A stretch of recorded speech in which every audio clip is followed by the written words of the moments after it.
We're almost out of time, Jane. I do want to sneak in a couple of questions about the budget, though. If we are a few weeks out now. You want to see some cuts to spending. Where would you like to see those cuts?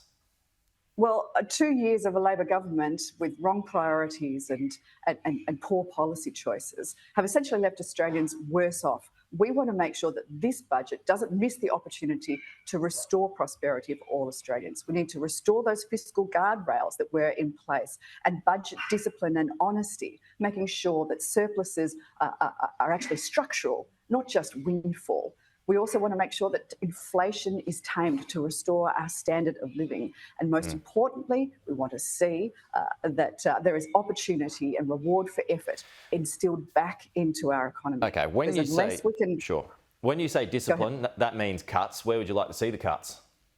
Well, this government has spent an additional $209 billion over the last 2 years. And I don't know about you, but do you feel $209 billion better off? Quite frankly, what you've seen, what everybody has seen, as a drop in their disposable income. In fact, around 7.5% drop in disposable income in the last 2 years alone. It's not that just you feel poorer, you are poorer. And that's because this government has failed to tame inflation, has allowed interest rates to rise higher and stay higher for longer. Inflation... And because they have increased taxes. It still exists, no doubt, still a problem. It has halved, though. Is that not a marker that it's on the right track?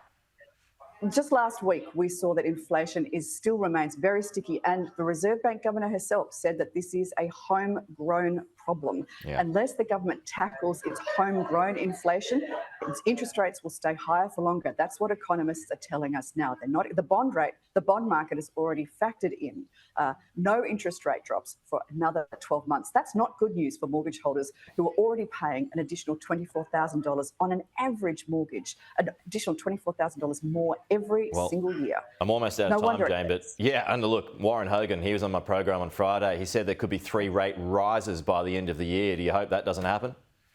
Well, that's going to be, terrible news, cold comfort to those of us that have a mortgage out there, that are trying to, put food on the table for kids, send them to school, start a business or keep a business afloat. I'm here in Nowra today, and it's a beautiful town with, a great cafe community, but there are so many boards up with for lease signs on them in the main street.